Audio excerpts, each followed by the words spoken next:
സ്നേഹമുള്ളവരെ, നമ്മളിന്ന് ഫ്രാൻസിലെ പരിശുദ്ധ അമ്മ പ്രത്യക്ഷപ്പെട്ട ലൂർദ് എന്ന് പറഞ്ഞ സ്ഥലത്താണ് ആയിരിക്കുക. വിശുദ്ധ ബെർണദീത്ത പുണ്യവതിയുടെ ജീവിതത്തിലേക്ക് ഉറ്റുനോക്കിക്കൊണ്ട് നമുക്ക് ഈ പുണ്യസ്ഥലങ്ങളിലൂടെ ഒരു തീർത്ഥയാത്ര നടത്താം. ഫ്രാൻസിലെ ലൂർദ് എന്ന് പറയുന്നത് വളരെ മനോഹരമായ ഒരു സ്ഥലമാണ്. പല മലയുടെ മുകളിലൊക്കെ മഞ്ഞ് വീണ് കിടക്കുന്നു. ഈ മനോഹരമായ ഒരു പ്രദേശമാണ് നമുക്കിവിടെ കാണാനായിട്ട് സാധിക്കുക. മഞ്ഞുകാലമായതിനാൽ ഇല കൊഴിച്ച് നിൽക്കുന്ന വൃക്ഷങ്ങളെയാണ് നമുക്ക് കാണാനായിട്ട് സാധിക്കുക. കഠിനമായ തണുപ്പായതുകൊണ്ട് തന്നെ ഈ ഒരു സമയത്ത് ലൂർദിലേക്ക് തീർത്ഥയാത്ര നടത്തുന്നവർ വളരെ കുറവാണ്. അതിനാൽ തന്നെ ഇന്ന് വളരെ കുറച്ചു പേരെ മാത്രമേ നമുക്കിവിടെ കാണാനായിട്ട് സാധിക്കുകയുള്ളൂ. നമുക്ക് വിശുദ്ധ ബെർണദീത്ത പുണ്യവതിയുടെ ജീവചരിത്രം കേട്ടുകൊണ്ട് പരിശുദ്ധ അമ്മ പ്രത്യക്ഷപ്പെട്ട സ്ഥലവും ഗ്രോട്ടോയും അതുപോലെ പരിശുദ്ധമായ ഈ ദേവാലയവും ഒക്കെ പ്രാർത്ഥനാപൂർവം കണ്ട് അനുഗ്രഹം പ്രാപിക്കാം. 1856 ഫെബ്രുവരി 11 വ്യാഴാഴ്ച ഫ്രാൻസിലെ ലൂർദ് ഗ്രാമത്തിലെ ഒരു കൊച്ചു കുടുംബത്തിലാണ് വിശുദ്ധ ബെർണദീത്ത ജനിക്കുക. ഒരു ദിവസം വിശുദ്ധ ബെർണദീത്തയും അനുജത്തി ടാനിയത്തും ഒരു കൂട്ടുകാരിയും കൂടെ വിറക് ശേഖരിക്കാനായിട്ട് മസബിയോൺ വനത്തിലേക്ക് പോയതാണ്. പോകുന്ന വഴിക്ക് ഒരു നദി കുറുകെ കിടക്കാനായിട്ടുണ്ട്. എന്നാൽ ശ്വാസകോശ രോഗം ഉണ്ടായിരുന്ന ബെർണദീത്തയ്ക്ക് അതിന് സാധിക്കാത്തത് കൊണ്ട് അവൾ പറഞ്ഞു, ഞാനിവിടെ നിന്നോളാം, നിങ്ങൾ പോയിട്ട് വിറക് ശേഖരിച്ചു വരിക. അങ്ങനെ അവൾ ആ നദിയുടെ അരികിൽ നിൽക്കുമ്പോഴാണ് ഗ്രോട്ടോയിൽ അവൾ ശ്രദ്ധിക്കുക, കണ്ണഞ്ചിപ്പിക്കുന്ന വെള്ള വസ്ത്രവും നീല നിറത്തിലുള്ള അരക്കെട്ടും ശിരസിലൊക്കെ ഇങ്ങനെ പ്രകാശം നിറഞ്ഞു നിൽക്കുന്ന ഒരു യുവതി ആ ഗ്രോട്ടോയിൽ നിൽക്കുകയാണ്. ജപമാല ഏന്തിയാണ് നിൽക്കുന്നത്. ആ സ്ത്രീ ബെർണദീത്തയോട് പറഞ്ഞു, നമുക്ക് ജപമാല ചൊല്ലി പ്രാർത്ഥിക്കാം. അങ്ങനെ അവർ ഒരുമിച്ച് ജപമാല ചൊല്ലുകയാണ്. എന്നാൽ ആ സ്ത്രീ ത്രിത്വസ്തുതി മാത്രമേ ചൊല്ലുന്നുണ്ടായിരുന്നുള്ളൂ. ജപമാലയുടെ അന്ത്യത്തിൽ പുഞ്ചിരി തൂകിക്കൊണ്ട് ഒരല്പം കുനിഞ്ഞ് അവൾ അപ്രതീക്ഷയായി. നമ്മൾ ആ ഒരു സ്ഥലത്താണ്, ആ ദേവാലയത്തിന് അടുത്താണ് നമ്മളായിരിക്കുക. നമുക്ക് ആദ്യം ഈ ദേവാലയം ഒന്ന് വ്യക്തമായിട്ട് കാണാം.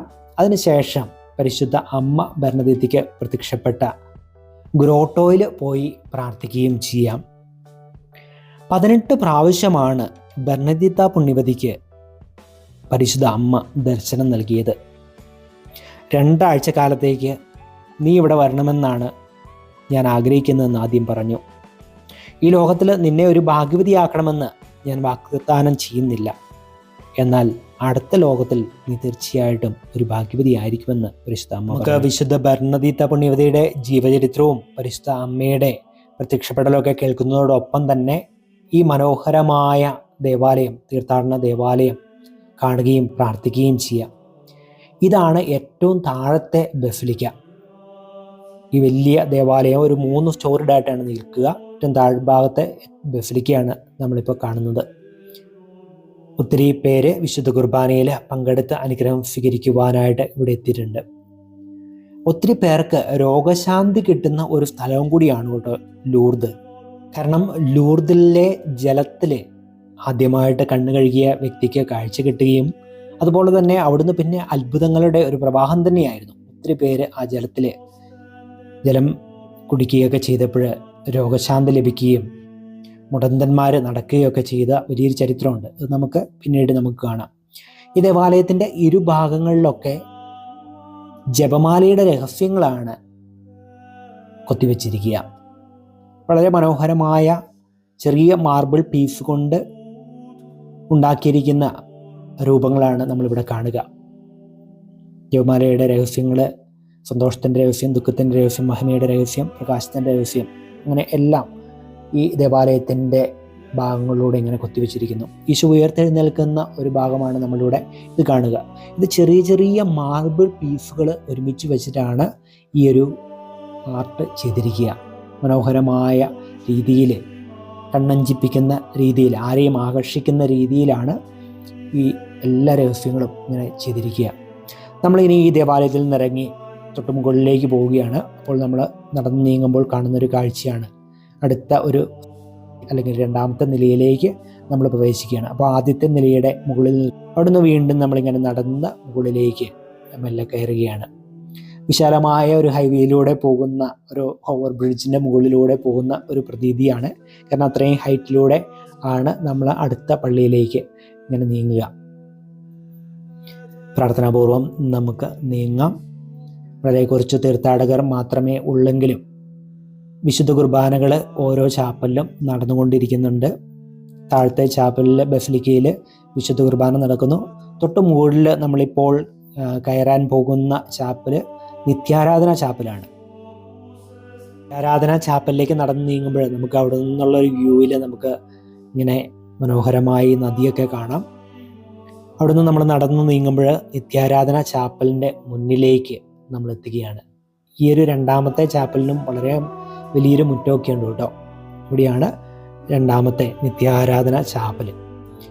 അതുപോലെ തന്നെ ഈ ചാപ്പലിൻ്റെ ഇരുവശങ്ങളിലായിട്ട് മ്യൂസിയം പോലെ വിശുദ്ധ ബർണദീത്ത പുണ്യവതിയുടെ ലൈഫ് ഹിസ്റ്ററിയും അതുമായിട്ട് ബന്ധപ്പെട്ട ചരിത്രവും ഒക്കെ സൂക്ഷിക്കപ്പെട്ടിട്ടുണ്ട്. അത് നമുക്കിവിടെ കാണാവുന്നതാണ്. 8ാമത്തെ പ്രാവശ്യം വിശുദ്ധ ബർണദീത്ത പുണ്യവതിക്ക് പരിശുദ്ധ അമ്മ പ്രത്യക്ഷപ്പെടുന്നത് ഫെബ്രുവരി 24 തീയതിയാണ്.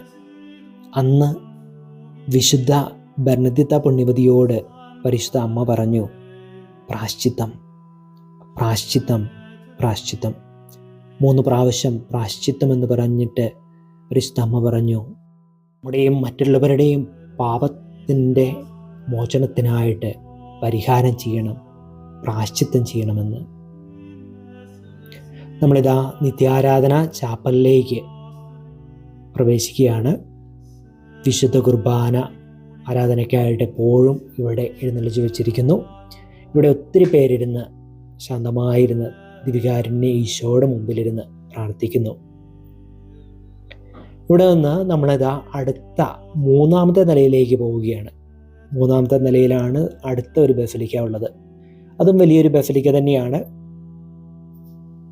ബസിലിക്കയിൽ ഈ ഒരു സമയങ്ങളിൽ ഒത്തിരി പേര്, കൂടുതൽ ആൾക്കാർ വരുമ്പോഴാണ് ഇവിടെ വിശുദ്ധ കുർബാന ഉള്ളത്. ഈ ദേവാലയത്തിൻ്റെ, ഈ വിശുദ്ധ കവാടത്തിൻ്റെ അപ്പുറത്തും ഇപ്പുറത്തും, അതായത് ഈ ദേവാലയത്തിൻ്റെ ഇരുവശങ്ങളിലായിട്ട് ചെറിയ ചാപ്പലുകളുണ്ട്. ചെറിയ ഗ്രൂപ്പുകളൊക്കെ ആയിട്ട് വരുന്നവർക്ക് അവിടെ വിശുദ്ധ കുർബാന അർപ്പിക്കുവാനായിട്ടുള്ള ഒരു സൗകര്യവും ഇവർ നമുക്ക് അറേഞ്ച് ചെയ്ത് തരുന്നുണ്ട്. ഈ ദേവാലയത്തിൽ അകത്തേക്ക് നമ്മൾ കിടക്കുമ്പോൾ വിശുദ്ധ കുർബാനയൊന്നും ഇപ്പോൾ ഇവിടെ ഇല്ലാത്തൊരു സമയമാണ്. ശാന്തമായ ഒരു അന്തരീക്ഷമാണ്. അങ്ങനെ വളരെ മനോഹരമായ ഒരു വലിയ ബസിലിക്കയാണ് നമുക്ക് 3ാമത്തെ നിലയിൽ നമുക്ക് കാണാനായിട്ട് സാധിക്കുക. ഒത്തിരി തീർത്ഥാടകർ ഉള്ള അവസരങ്ങളിലൊക്കെ എപ്പോഴും ഈ 3 സ്ഥലങ്ങളിലും വിശുദ്ധ കുർബാന ഉണ്ടാകും. അതായത് ഈ ചാപ്പലിലും ഇതിൻ്റെ അപ്പുറത്തും ഇപ്പുറത്തും ഉള്ള ചെറിയ ചാപ്പലുകളിലും വിശുദ്ധ കുർബാന ഉണ്ടാകും. ഇപ്പോൾ ആ 2 ചാപ്പലുകളിൽ ഓരോ ഗ്രൂപ്പ് വിശുദ്ധ കുർബാന അർപ്പിക്കുന്നത് കൊണ്ട് നമ്മൾ അവിടെ കയറുന്നില്ല. നമ്മൾ ദേവാലയത്തിൻ്റെ പുറത്തേക്ക് ഇറങ്ങുമ്പോൾ അവിടെ നിന്ന് കാണുന്ന ഒരു വ്യൂ ആണിത്. താഴത്തെ ചാപ്പലിൻ്റെ ആ ഒരു മുകളിലുള്ള കുരിശും ഒക്കെയാണ് നമ്മൾ കാണുക. ഇവിടെ നിന്ന് നമ്മൾ താഴേക്ക് ഇറങ്ങി ഏറ്റവും താഴെ വന്നതിന് ശേഷം ഇനി പരിശുദ്ധ അമ്മ വിശുദ്ധ ബർണദീത്ത പുണ്യവതിക്ക് പ്രത്യക്ഷപ്പെട്ട ആ ഗ്രോട്ടോയിലേക്ക് പോവുകയാണ്. ഈ ദേവാലയത്തിൻ്റെ സൈഡിൽ തന്നെയാണ് ആ ഗ്രോട്ടോ സ്ഥിതി ചെയ്യുന്നത്. നമുക്ക് അങ്ങോട്ട് നീങ്ങാം. 9ാമത്തെ ദർശനത്തിൽ ഫെബ്രുവരി 25 തീയതി പരിശുദ്ധ അമ്മ ബർണദീത്തയോട് പറഞ്ഞു, നീ ഈ ഉറവയിൽ നിന്ന് കുടിക്കുക. അവിടെ ഉറവയൊന്നും കാണാത്തതിനാൽ അവൾ അടുത്തുള്ള ഗേവ് നദിയിലേക്ക് തിരിച്ചു. അപ്പോൾ ഉടനെ പരിശുദ്ധ അമ്മ പറഞ്ഞു, ഒരു സ്ഥലം ചൂണ്ടിക്കാണിച്ചിട്ട് പറഞ്ഞു, ഇതാ അവിടെ നോക്കൂ. ബർണദീത്ത ആ സ്ഥലത്ത് ഇളക്കി നോക്കിയപ്പോൾ ഉടനെ അവിടെ നിന്ന് ഒരു ഉറവ പുറപ്പെടുകയാണ്. ഇപ്പോഴും ആ ഒരു ഉറവ വളരെ, നമ്മളവിടെ നിന്ന് വിശുദ്ധ കുർബാനയൊക്കെ അർപ്പിക്കുമ്പോൾ നമുക്ക് ചെവിയിൽ ഇങ്ങനെ നല്ല ഒരു ശബ്ദം കേൾക്കാം. ഇങ്ങനെ ഉറവ ഇങ്ങനെ ഒഴുകി പോകുന്നതിൻ്റെ വളരെ വലിയൊരു ശബ്ദം തന്നെ നമുക്ക് കേൾക്കുകയും ചെയ്യാം. അങ്ങനെ ബർണദീത്ത പുണ്യവതി ആ ഒരു ഉറവയിൽ നിന്ന് വെള്ളം കോരി കുടിച്ചു. 4 ദിവസം കഴിഞ്ഞ് ആ ഒരു വെള്ളത്തിൽ കണ്ണ് തേച്ച് കഴുകുമ്പോഴാണ് കല്ലുവെട്ടുകാരൻ യൂളി ബൊറിയേറ്റിന് കാഴ്ച ലഭിക്കുക. അങ്ങനെ അത്ഭുതങ്ങൾ അവിടെ ആരംഭിക്കുക. ഇതാണ് മനോഹരമായ ആ ഒരു ഗ്രോട്ടോ. ഈ ഗ്രോട്ടോയുടെ അകത്താണ് നമ്മൾ ഈ പറഞ്ഞ ആ ഒരു ഉറവയുള്ളത്. ഉറവയുടെ അകത്തേക്ക് കയറുമ്പോഴാണ് നമുക്ക് ആ ഉറവ കാണുക. ഇപ്പോൾ ജപമാല നടന്നുകൊണ്ടിരിക്കുകയാണ്. എപ്പോഴും ഇവിടെ ജപമാല ഇങ്ങനെ ചൊല്ലിക്കൊണ്ടിരിക്കും. അതുപോലെ തന്നെ വിശുദ്ധ കുർബാനകളുണ്ട്. പലപ്പോഴായിട്ട് പല സമയങ്ങളിൽ വിശുദ്ധ കുർബാന ഇവിടെ അർപ്പിക്കപ്പെടുന്നുണ്ട്. ഒത്തിരി തീർത്ഥാടകർ വിശുദ്ധ കുർബാനയിലും പങ്കെടുക്കുന്നുണ്ട്. നമുക്ക് ദൈവം അനുഗ്രഹിച്ച് ഇവിടെ വിശുദ്ധ കുർബാന അർപ്പിച്ച് പ്രാർത്ഥിക്കുവാനായിട്ട് ഇന്ന് സാധിച്ചു. രാവിലെ നമ്മൾ അവിടെ നിന്ന് വിശുദ്ധ കുർബാന അർപ്പിച്ച് പ്രാർത്ഥിക്കുകയും ചെയ്തു. പിന്നീട് മാർച്ച് 25-ാം തീയതി മംഗളവാർത്ത തിരുനാളിൻ്റെ ദിവസം ബർണദീത്തയ്ക്ക് വീണ്ടും പരിശുദ്ധ അമ്മ പ്രത്യക്ഷപ്പെട്ട് കണ്ട് പറയുകയാണ്, ഞാൻ അമലോത്ഭവയാണ്. അപ്പോഴാണ് പരിശുദ്ധ അമ്മയാണ് തനിക്ക് പ്രത്യക്ഷപ്പെടുന്നത് എന്ന കാര്യത്തിൽ വളരെ വ്യക്തത ബർണദീത്ത പുണ്യവതിക്ക് ലഭിക്കുക. പിന്നീട് അവൾ അത് വൈദികരോട് പറയുന്നു. പിന്നീട് അത് ബിഷപ്പിൻ്റെ അടുത്തെത്തുന്നു. അവിടെ നിന്ന് പിന്നീട് മാർപ്പാപ്പയുടെ അടുത്തെത്തുന്നു.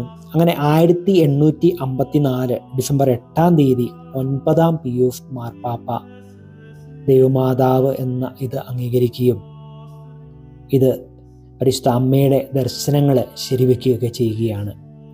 പിന്നീട് ഈ ബർണദീത്ത പുണ്യവതി ചേരുകയും മഠത്തിൽ ഒരു സന്യാസിനിയായിട്ട് ജീവിക്കുകയൊക്കെ ചെയ്തു. രോഗികളെ ശുശ്രൂഷിച്ചുകൊണ്ടും അനേകർക്ക് സേവനം ചെയ്ത ഒരു കന്യാസ്ത്രീയായിട്ട് അവൾ മഠത്തിൽ ജീവിച്ചു. നമ്മൾ ഈ പുഴയുടെ അപ്പുറത്ത് കാണുന്നതാണ് തിരികൾ കത്തിക്കാനായിട്ടുള്ള സ്ഥലം. ഒത്തിരി തീർത്ഥാടകരെ ഇങ്ങോട്ട് ഒഴുകിയെത്തുന്നത്. അതുകൊണ്ട് അവർക്ക് അപകടമൊന്നും കൂടാതെ തിരി കത്തിക്കാനായിട്ടുള്ള ഒരു സൗകര്യം ചെയ്തു കൊടുത്തിരിക്കുന്നതാണ് കാണുക. ഇവിടെ വളരെ വലിയ തരത്തിലുള്ള സജ്ജീകരണമാണ് ചെയ്തിരിക്കുക. നമുക്ക് അതിൻ്റെ അടുത്തേക്ക് പോവുകയും അതൊക്കെ വളരെ മനോഹരമായിട്ട് കാണുകയും ചെയ്യാം. വളരെ വലിയ തിരികളാണ് നമുക്ക് ഇവിടെ കാണാനും സാധിക്കുക. പുഴ കടന്ന് നമ്മളപ്പുറത്തേക്ക് എത്തുകയാണ്. ഈ തിരികളൊക്കെ ഓരോരുത്തരുടെ പ്രാർത്ഥനാ നിയോഗങ്ങളാണ്. നമുക്ക് നമ്മുടെയും പ്രാർത്ഥനാ നിയോഗങ്ങൾ പരിശുദ്ധ അമ്മയുടെ മാധ്യസ്ഥം വഴി ദൈവസന്നിധിയിലേക്ക് നമുക്കും ഉയർത്താം. നമ്മുടെ നിയോഗങ്ങൾ എല്ലാം നമുക്ക് പരിശുദ്ധ അമ്മയുടെ മാധ്യസ്ഥം വഴി ദൈവസന്നിധിയിലേക്ക് സമർപ്പിക്കാം. നമ്മളിനി ജപമാലയുടെ സമയമാണ്. വൈകുന്നേരം രാത്രിയാണ്. ജപമാല പല ലാംഗ്വേജുകളിൽ നമ്മൾ ഒരുമിച്ച് ചെല്ലുകയാണ്. മനസ്സിലേക്ക് വന്ന എല്ലാ മുഖങ്ങളും ഓർത്തുകൊണ്ട് അവരുടെ നിയോഗങ്ങളും പ്രാർത്ഥനകളൊക്കെ സമർപ്പിച്ചുകൊണ്ട് പരിശുദ്ധ അമ്മയുടെ മാധ്യസ്ഥം വഴി സമർപ്പിച്ചുകൊണ്ട് അവർക്ക് വേണ്ടിയും പ്രത്യേകമായിട്ട് പ്രാർത്ഥിച്ചു. നമ്മൾ മലയാളത്തിലും നമുക്കിവിടെ ജപമാല ചൊല്ലി പ്രാർത്ഥിക്കുവാനായിട്ട് ഒത്തിരി പേര് പല ഭാഷകളിൽ പ്രാർത്ഥിക്കുമ്പോൾ നമ്മൾ മലയാളത്തിലും നമുക്ക് പ്രാർത്ഥിക്കാനായിട്ട് സാധിച്ചു. നന്മ നിറഞ്ഞ മറിയമേ സ്വസ്തി, കർത്താവ് അങ്ങയുടെ കൂടെ, സ്ത്രീകളിൽ അങ്ങ് അനുഗ്രഹിക്കപ്പെട്ടവളാവുന്നു. അങ്ങയുടെ ദരത്തെയും ഫലമായി ഈശോ അനുഗ്രഹിക്കപ്പെട്ടവനാവുന്നു. പരിശുദ്ധ മറിയമേ തമ്പുരാന്റെ അമ്മേ, പാപികളായ ഞങ്ങൾക്ക് വേണ്ടി ഇപ്പോഴും ഞങ്ങളുടെ മരണസമയത്തും തമ്പുരാനോട് അപേക്ഷിച്ചു കൊള്ളണമേ. നന്മ നിറഞ്ഞ മറിയമേ സ്വസ്തി, കർത്താവ് അങ്ങയുടെ കൂടെ, സ്ത്രീകളിൽ അങ്ങ് അനുഗ്രഹിക്കപ്പെട്ടവളാവുന്നു. അങ്ങയുടെ ദരത്തിൽ ഫലമായി ഈശോ അനുഗ്രഹിക്കപ്പെട്ടവനാവുന്നു. പരിശുദ്ധ മറിയമേ തമ്പുരാന്റെ അമ്മേ, പാപികളായ ഞങ്ങൾക്ക് വേണ്ടി ഇപ്പോഴും ഞങ്ങളുടെ മരണസമയത്തും തമ്പുരാനോട് അപേക്ഷിച്ചു കൊള്ളണമേ. നന്മ നിറഞ്ഞ മറിയമേ സ്വസ്തി, കർത്താവ് അങ്ങയുടെ കൂടെ, സ്ത്രീകളിൽ അങ്ങ് അനുഗ്രഹിക്കപ്പെട്ടവളാവുന്നു. അങ്ങയുടെ ദരത്തിൽ ഫലമായി ഈശോ അനുഗ്രഹിക്കപ്പെട്ടവനാവുന്നു. പരിശുദ്ധ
ദിവസം ഇവിടെ താമസിച്ചു.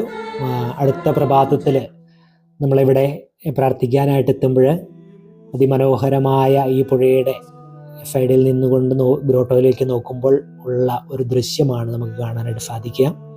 ഇന്നിവിടെ ഫ്രാൻസിലെ പട്ടാളക്കാർ ഒരുമിച്ച് കുറച്ച് പേര് വന്ന് പ്രാർത്ഥിക്കുന്നതിൻ്റെ ഒരു രംഗമാണ് കാണുക. അവരെ പരിശുദ്ധ അമ്മയോട് മാധ്യസ്ഥ അപേക്ഷിച്ച് രാജ്യത്തിന് വേണ്ടി പ്രാർത്ഥിക്കുന്നതായിട്ട് നമുക്ക് കാണാം. ഇവിടെ നിന്നാണ് വിശുദ്ധ ബർണദീത്ത പുണ്യവതി ആദ്യമായിട്ട് പരിശുദ്ധ അമ്മയുടെ ദർശനം ഉണ്ടാവുക. അതുകൊണ്ട് ഇവിടെ വിശുദ്ധ ബർണദീത്ത പുണ്യവതി ആ ഗ്രോട്ടോയ്ക്ക് അഭിമുഖമായിട്ട് നിൽക്കുന്ന ഒരു സ്റ്റാച്യു ഇവിടെ ഉണ്ടാക്കി വെച്ചിരിക്കുന്നത് നമുക്ക് കാണാവുന്നതാണ്. നമുക്ക് ഇവിടെ നിന്ന് അല്പം കൂടെ മുന്നോട്ട് നീങ്ങുമ്പോൾ തന്നെയാണ് തിരികെത്തിക്കുന്ന സ്ഥലം. അതൊന്ന് അടുത്തു പോയി കാണാം. പരിശുദ്ധ അമ്മയുടെ മാധ്യസ്ഥം അപേക്ഷിച്ച് പ്രാർത്ഥിക്കുന്നവർ അവരുടെ നിയോഗങ്ങള് പ്രാർത്ഥനകളൊക്കെ ദൈവസമക്ഷം പരിശുദ്ധ അമ്മയുടെ മാധ്യസ്ഥം വഴി പ്രാർത്ഥിച്ചുകൊണ്ട് തിരികൾ കത്തിക്കുന്നതാണ് നമ്മളിവിടെ കാണുക. നല്ല തണുപ്പായതുകൊണ്ട് ഇത്രയും ജാക്കറ്റൊക്കെ ഇട്ടെങ്കിലും കൈകളൊക്കെ ഇങ്ങനെ കോച്ചി പിടിക്കുകയാണ്. അതുപോലെ തന്നെ കണ്ണിൽ നിന്ന് വെള്ളം ഇങ്ങനെ ഒഴുകുന്നുണ്ട്. നമുക്ക് ഗ്രോട്ടോയുടെ അങ്ങോട്ട് നീങ്ങാം. സ്നേഹമുള്ളവരെ, നമ്മൾ പരിശുദ്ധ അമ്മ വിശുദ്ധ ബർണദേത്തയ്ക്ക് പ്രത്യക്ഷപ്പെട്ട സ്ഥലത്താണ് നമ്മളായിരിക്കുക.